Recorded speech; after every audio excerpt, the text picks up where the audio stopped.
여러분들에게 성전이 도대체 어떻게 성경 말씀이 계시되는지 그 의미를 좀 생각해 보려고 하는데, 아마 여러분들이 좀 신경 써서 잘 생각하기 바라는데, 어젯밤에 제가 이런 그림을 그렸잖아요. 물론 태초에 하나님께서 천지를 창조하셨다 하는 그 기초 위에 인간이 범죄를 하게 되죠. 범죄. 자, 다시 한번 얘기합시다. 하나님께서 태초에 천지를 창조하실 때는 전적으로 하나님의 영광을 위해서 창조하시죠. 우리가 늘 생각해야 되는 것은 하나님께서 인간을 위해서 천지를 창조한 것이 아니고요. 하나님은 인간을 위해서 우주 만물을 창조하신 것이 아니고, 하나님께서는 하나님 자신을 위해서 우주 만물을 창조하셨고, 하나님께서 인간을 창조하신 것도 인간에게 너희가 세상에서 잘 살아봐라 이렇게 한 것이 아니고, 인간을 만들 때도 하나님께서는 하나님의 영광을 위해서 창조하신 거죠. 우리가 흔히 교리분답을 얘기하면서 인간의 첫째 목적이 뭐냐라고 했을 때 하나님의 영광을 위해서다 라고 했을 때 우리가 하나님께 영광을 돌리자, 하나님을 찬송하자, 그걸 위해서 인간이 창조됐다 이 말을 하는 것이 아니고요. 하나님께서 원래 인간을 창조하실 때 하나님의 영광을 위해서 창조된 거예요. 하나님의 목적이 분명하다는 겁니다. 우리가 하늘의 별을 보든지 하늘의 태양을 보든지 아니면 자연을 보든지 이 모든 것들은 하나님의 영광을 위해서 지어진 거죠. 왜 우리가 지금 하늘의 별을 보고 달을 볼 때 왜 이것이 존재하느냐라고 했을 때 우리는 늘 하나님의 영광 때문에 라고 하는 이 기본 깨달음을 볼 수 없는 거죠. 지금 여러분들이 밖에 나가면 하늘에 별을 볼 수 있잖아요. 북두칠성도 보고 북극성도 보고 또 달도 보고 태양도 보고, 오늘 우리가 보는 태양과 달과 별을 누가 봤느냐면은 아담도 보고 하와도 보고 노아도 보고 아브라함도 보고 모세도 보고 다윗도 보고 모든 믿음의 선배들이 봤던 그 태양을 지금 우리가 보고 있죠. 하늘에 달이 차고 기울기를 되풀이하잖아요. 보름달이 됐다가 다시 점점 기울어서 밤달이 됐다가 또 금이 됐다가 계속 되풀이하는데, 그걸 오늘 우리만 보는 게 아니고 사실 우리의 모든 믿음의 선배들이 봤고, 사실은 이 세상에 살아가는 모든 인간들이 그걸 봤단 말이죠. 죄에 빠진 인간들은 이 우주 만물을 볼 때 그냥 자연으로 보죠. 원래 있구나. 그냥 어떤 사람들은 참 신비하다라고 생각하는 사람들이 점성술을 만들기도 하고요.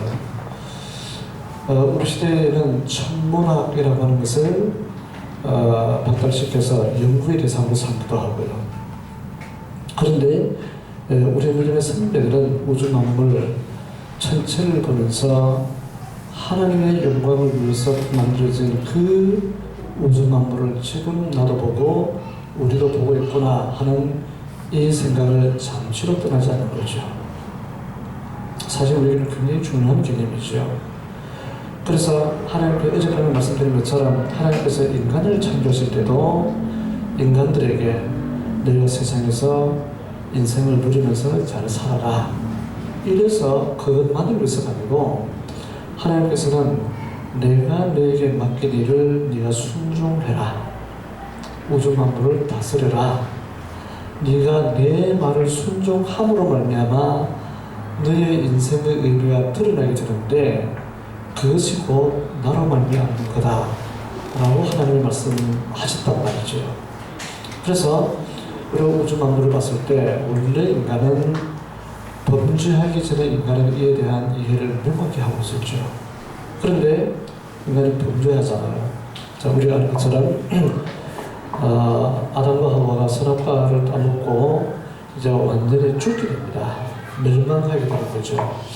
인간이 죽게 되었다, 인간이 멸망당하게 되었다라고 하는 것은 생명의 주체이신 하나님과 상관이 없는 존재가 되어버린 거죠. 하나님과 상관이 없이 되어버리게 됩니다. 그러니까 인간은 범죄에 빠지고 하나님께서는 죄에 빠진 인간을 반드시 심판을 해야 되죠. 자, 그런 가운데서 하나님께서는 은혜의 약속을 하십니다. 그게 뭐냐면은 내가 장차 예수의 후손을 보내서 나의 형상을 닮은 아담과 하와를 죄에 빠뜨린 그 사탄을 내가 심판하는데 예수의 후손을 보내서 심판을 하겠다라고 하나님께서 약속하신단 말이죠.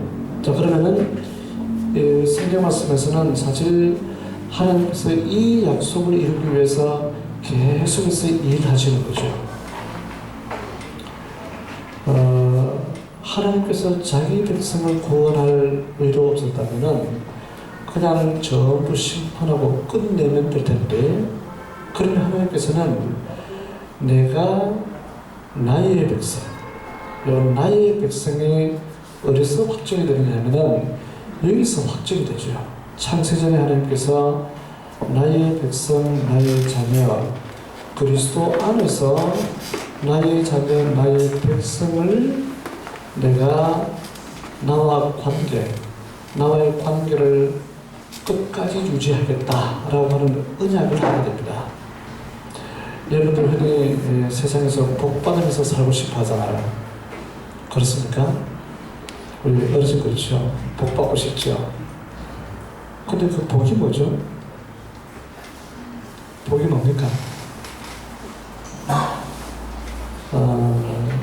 우리가 복이라고 하는 것은, 여러분들이 생각하는 복이라고 하는 것은 세상에 살아오는 경험에 의해서 만들어지죠. 내가 살아오면서 보니까 괴로운 일도 많고 슬픈 일도 많고 아프기도 하고 세상이라서 회의도 많고, 그러니까 내가 경험한 부정적인 것을 쭉 나열하고 이것 말고 반대편에 있는 것, 건강하고 즐겁고 행복하고, 이걸 우리가 복이라 생각하잖아요. 그렇습니까? 그렇잖아요? 우리가 복을 받고 싶다, 복받은 삶을 살고 싶다고 했을 때 우리는 그걸 생각하면서 이 세상에서의 고통과 다른, 이 세상에서 어렵고 힘든 것과는 다른 그 무엇을 기대하면서 그걸 복이라고 하는데, 그거는 하나님을 알지 못하는 사람들이 하는 얘기고요. 어제 잠시 얘기한 것처럼 창세기 1장 28절 말씀을 보면은 하나님께서 아담에게 복을 주어 가라사대라는 말씀이 나와요. 당장 찾아봐도 좋습니다. 창세기 1장 28절에서는 하나님께서 아담에게 복을 주어 가라사대라고 하는 복이라는 게 나오는데, 그런데 그 복은 아담과 하와가 범죄하기 전에 선포된 언어예요. 자, 범죄하기 전에 무슨 복이 있습니까? 자, 우리가 생각하는 논리대로 한다면 복이라고 하는 것은 범죄한 이후에 온갖 고통과 어려움을 겪은 그 다음에 그것 말고 이게 복이다 해야 되는데, 그런데 창세기 1장 28절에서는 아예 아직 인간이 범죄하기 전에 하나님께서는 아담에게 복을 주시는데 도대체 그 복이 뭐냔 말이죠. 우리가 알고 있는 최상의 복은 뭐냐면은 하나님과 나와의 관계예요. 지금 우리는 많은 그리고 큰 복을 받고 있는데, 그것이 뭐냐면은 하나님을 보고 내가 혹은 우리가 아버지라고 부르고 있다는 사실이에요. 우리가 하나님을 보고 감히 아버지라 부르는 것은 상상을 초월한 이야기죠. 자, 예를 들어서 만약에 대한민국에서 굉장히 높은 대통령이 있다 칩시다. 남자 대통령이 있다 칩시다.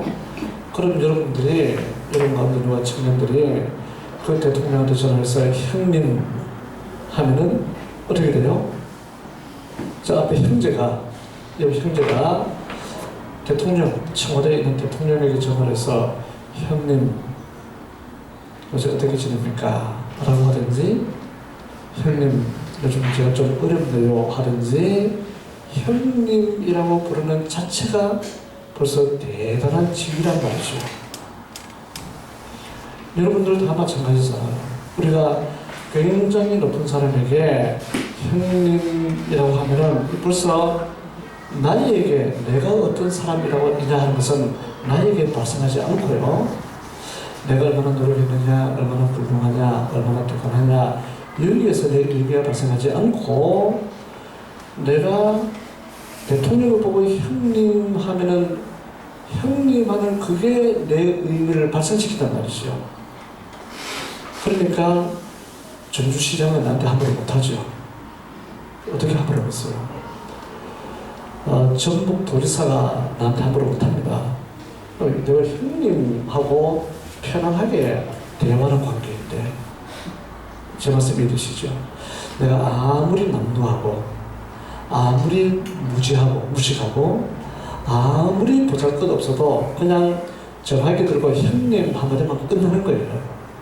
내 의미는 나에게서 발생하지 않고 전화기를 통해서 형님이라고 했을 때 그 관계에서 발생한단 말이에요. 지금 여러분들이 하나님을 보고 아버지라고 했을 때 이것은 많은 경우에 우리가 의미를 알지 못한 상태에 아버지 하는데 그건 말고요. 실제로 천상에 계신 그 하나님을 향해서 내가 아버지라 부른다는 것, 그 아버지라 부르는 것이 사실은 그리스도를 통해서 예수님을 통해서 하나님을 보고 아버지라 부르는데 이거는 그야말로 우리가 그 의미를 알면은 엄청난 얘기죠. 세상에서 내가 얼마나 편하게 사느냐, 얼마나 행복하게 사느냐, 불행하게 사느냐 이것은 어떤 의미에서는 지나가는 현상이에요. 어린 사람들은 하나님을 아버지라 부르면서도 이것 때문에 엉뚱하게 마음 상하기도 하고 고통을 당하기도 하는데 하늘에 계신 하나님을 향해서 내가 진심으로 아버지 하면은 하나님께서 뭐라고 말씀하시죠? 그래 무슨 일이 있냐? 하나님 이러합니다 라고 하면은 그래 내가 다 알고 있다. 혹 내가 잘못하면은 하나님께서 너 그러면 안 된다 라고 했을 때 하나님과 나 사이에 맺어진 관계가 있단 말이죠. 원래 이 관계가 사실은 창세전에 하나님의 언약 가운데 약속 가운데 확정된 바예요. 확정된 겁니다. 그래서 창세기 1장 18절에서 하나님과 아담 사이에 하나님의 복을 주신다라고 하는 것은 이것은 아담이 착한 일이 있기 때문에 아담이 훌륭하기 때문에 그래서 그 복이 허락된 것이 아니고 하나님과 아담 사이의 관계를 설명하고 있는 거죠. 그런데 인간이 그것을 파괴해버렸잖아요.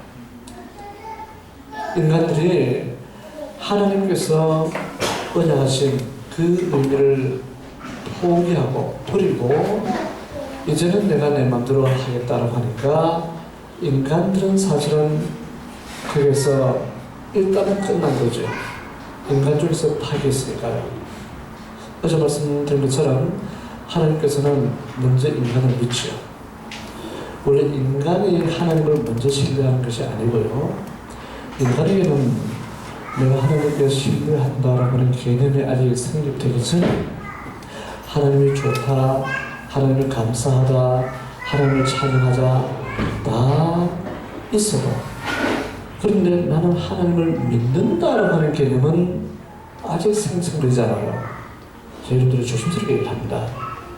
마치 우리 아이들에게 3살짜리, 4살짜리가 의례적으로는 우리 엄마 믿는다라고 하는 그런 것이 아니고 그냥 보호받으면서 살아가는 따름이에요. 자, 그런데 인간이 범죄했을 때 하나님께서 왜 인간들에게 늘 배신했다라고 하느냐면은 하나님이 먼저 인간들을 신뢰했기 때문이에요. 하나님이 먼저 신뢰합니다. 어젯밤에 말씀드린 것처럼 우리가 누구를 믿는다라고 하는 것은 사실은 이게 아무리 그 사람 맡기는 그 사람을 내가 믿는 거예요. 부부간에 사랑하죠. 서로 사랑하시죠. 그렇습니까? 서로 사랑하죠. 사랑이 도대체 뭐예요? 신뢰죠.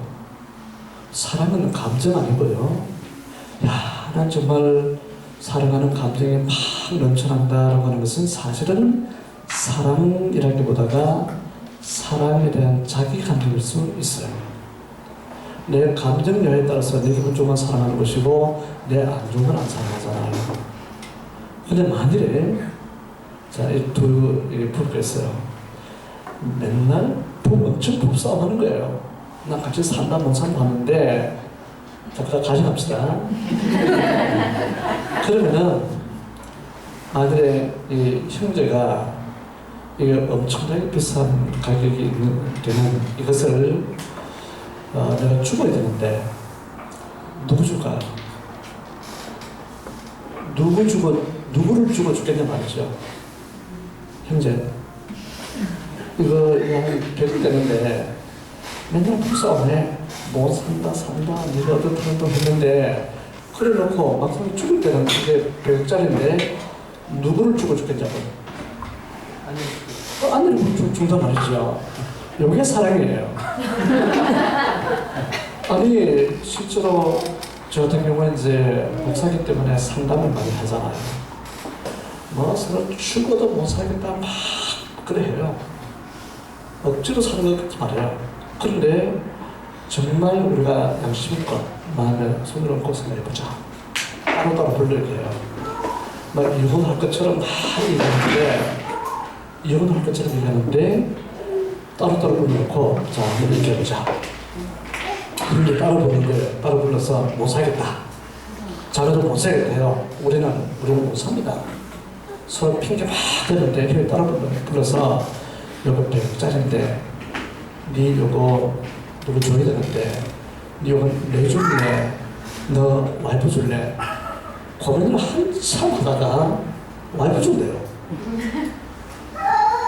이 아내가 마찬가지예요. 뭔가 큰 것만 놓고 이게 굉장히 비싼데 죽을 때 이건 날 죽어 죽을래? 남편 죽어 죽을래 하면은 거의 대다수가 남편 죽래요. 그게 사랑이란 말이죠.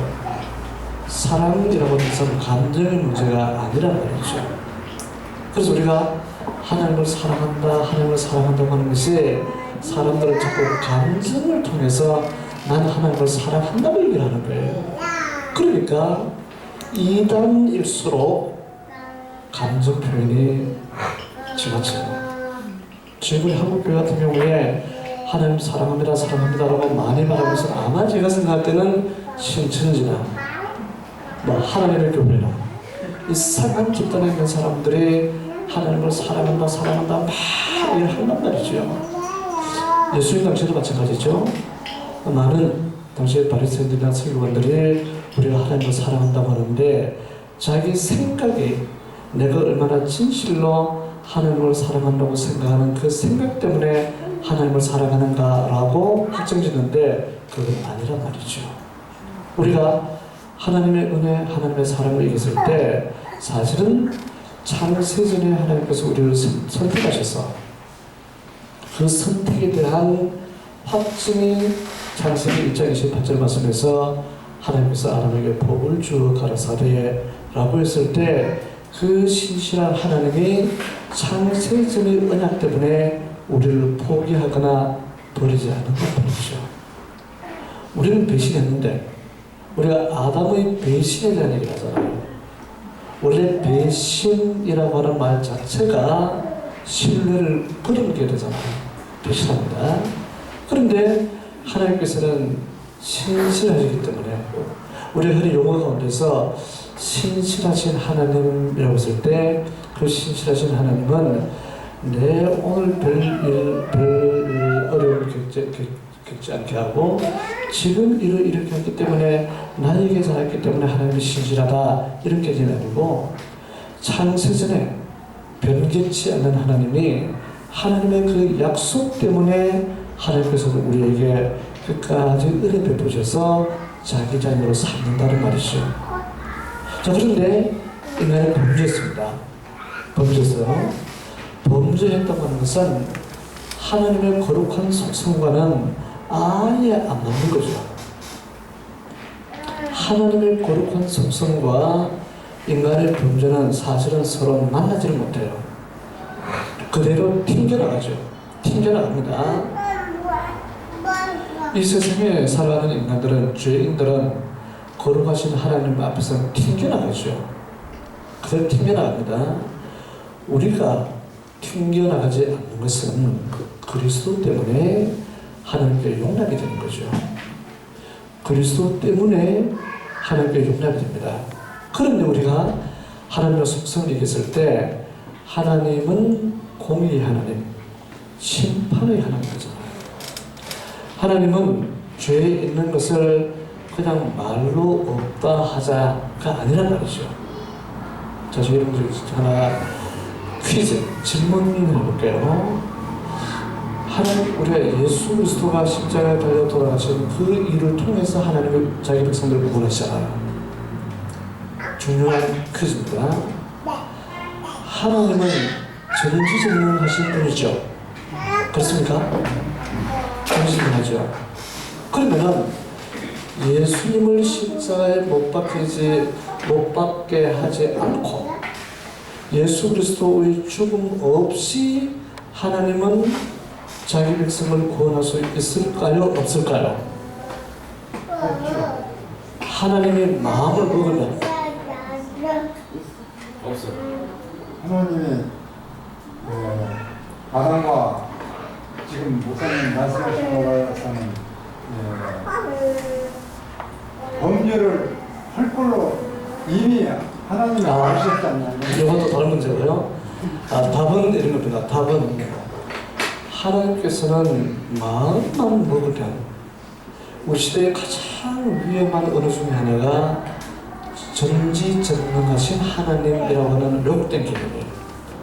하나님은 전지전능하기 때문에 마음만 먹으면 무엇이든지 할 수 있다. 이게 사실은 종교다원주의라고 하는 것이 여기서 나온 개념이죠. 하나님이 마음 먹으면 하나님이 예수님을 십자가에 못 박아 죽이면서 우리를 구원하셨는데 그렇게 하지 않아도 하나님이 마음만 먹이면 할 수 있을 거다라고 하는 것이 매우 위험한 논리란 말이죠. 하나님께서는 공의의 하나님이기 때문에 반드시 죽여야 할 자는 죽이고 거기에서 자기 자녀들을 구원하는데 우리가 하나님의 은혜라고 하잖아요.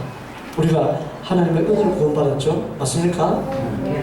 자, 은혜를 오해하는 사람들은 하나님이 그냥 은혜 베푼 줄 생각해요. 그냥 내가 너희에게 구원을 베풀겠다, 받아라 이렇게 생각한단 말이죠. 그러나 하나님께서 구원하시는 그 은혜는 엄청난 대가를 지불하는 거죠. 우리가 하나님께서 나를 구원하신 것이 너무 감사하잖아요. 그냥 나는 세상에서 자살했는데 하나님이 나를 바짝대로 구원했구나 이런 차원이 아니고 하나님이 나를 구원하셨는데 엄청난 대가를 치렀단 말이죠.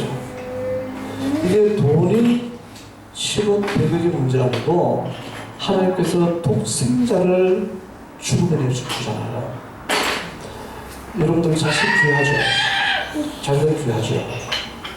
남의 자식 살리기 위해서 내 자식을 의도적으로 죽인다, 죽음에 내준다라고 하는 것이 가능할까요? 가능하죠. 남의 아이 살리기 위해서 우리 아이를 이래 어찌 하다 보니까 그렇게 됐다 하는 것하고 계획적으로 저 아이를 살리기 위해서 우리 아이를 죽여야 되겠다라고 하는 것은 불가능한 일이에요. 논리적으로 불가능합니다.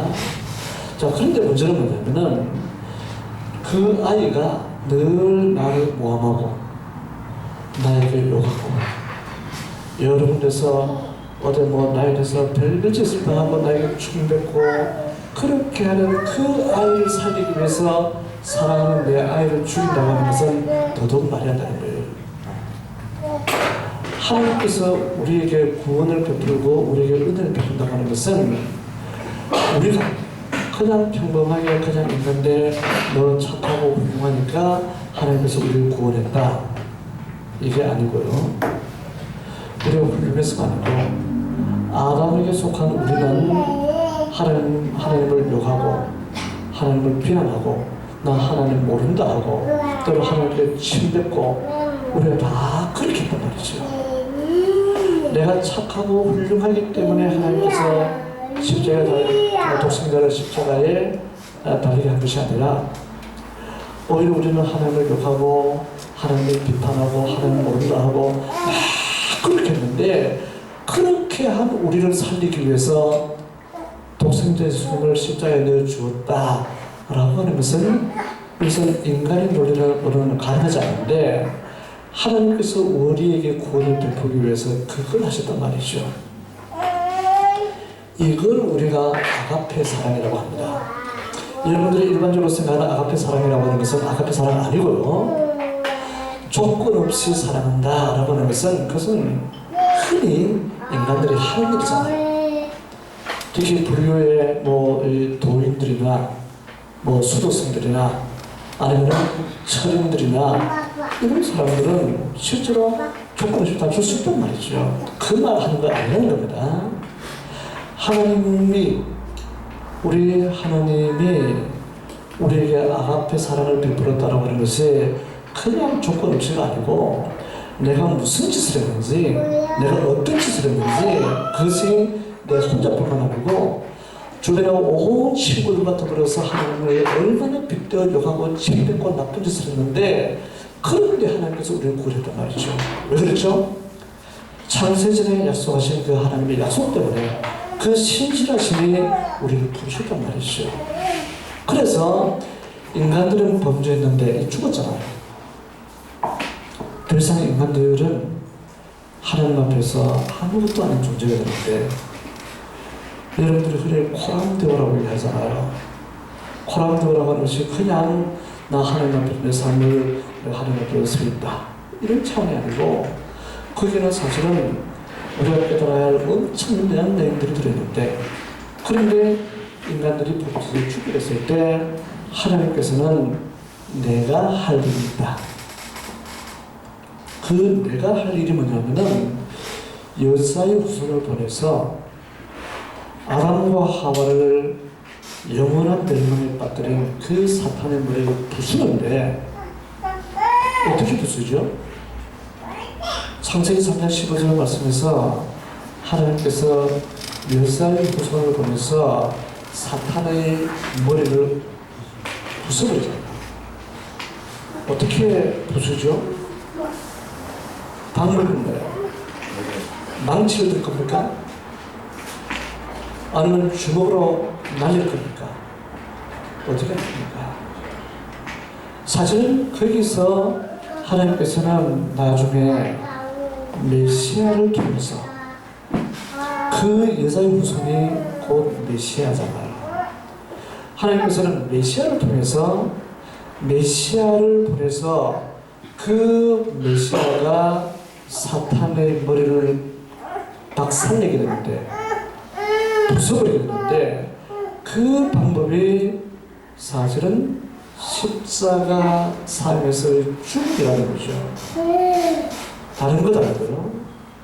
다른 것 아니고 하나님께서 독생자를 통해서 인간의 그 죄값을 치르게 함으로 말미암아 거기서 승리를 거두는 그 의미가 나타나게 되는데 이걸 위해서 하나님께서는 역사 가운데서 계속 일하셨단 말이죠. 여기서부터 계속 일하는데 우리가 예수 그리스도의 십자가 사역이 있잖아요. 제가 지금 여러분들이 뭘 얘기하려고 하냐면은 성전에 관한 얘기를 하려고 합니다. 성전.